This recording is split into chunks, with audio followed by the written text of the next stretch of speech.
அமெரிக்க துணை அதிபர் ஜேடி வான்ஸ் மோசடி தடுப்பு அதிகாரி என்ற புதிய பதவியில் ஜனநாயக கட்சி ஆளும் மாநிலங்களில் நடக்கும் மோசடிகளை விசாரிப்பதில் கவனம் செலுத்துவார் என்று அமெரிக்க அதிபர் ட்ரம்ப் அறிவித்துள்ளார்.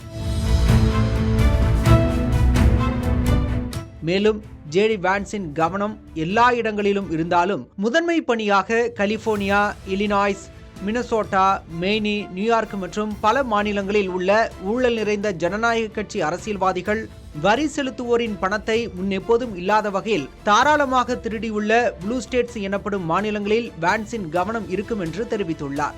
திருடப்பட்ட பொருட்களின் எண்ணிக்கை மிகவும் அதிகமாக இருப்பதால் இதில் வெற்றி பெற்றால் நம்மால் நமது அமெரிக்க வரவு செலவு திட்டத்தை சமநிலைப்படுத்த முடியும் என்றும் பகிர்ந்துள்ளார். கூடவே லாஸ் ஏஞ்சல்ஸில் சோதனைகள் ஏற்கனவே தொடங்கிவிட்டதாகவும் அங்கு சுகாதாரத்துறையிடமிருந்து $50 மில்லியன் மோசடி செய்ய முயன்றதற்காக 8 பேர் மீது தனித்தனி வழக்குகளில் குற்றம் சாட்டப்பட்டுள்ளதாகவும் தெரிவிக்கப்பட்டுள்ளது. மேலும் மோசடியை ஒழிப்பதற்கான புதிதாக அமைக்கப்பட்டுள்ள பணிக்குழுவுடன் வான்ஸின் ஒருங்கிணைந்து இந்த வழக்குகள் தொடரப்பட்டதாக வழக்கறிஞர்கள் தெரிவித்துள்ளனர். மேலும் மோசடியை ஒழிப்பதற்காக புதிதாக அமைக்கப்பட்டுள்ள பணிக்குழுவுடன் வான்ஸும் ஒருங்கிணைந்து இந்த வழக்குகள் தொடரப்பட்டதாக வழக்கறிஞர்கள் தெரிவித்துள்ளனர்.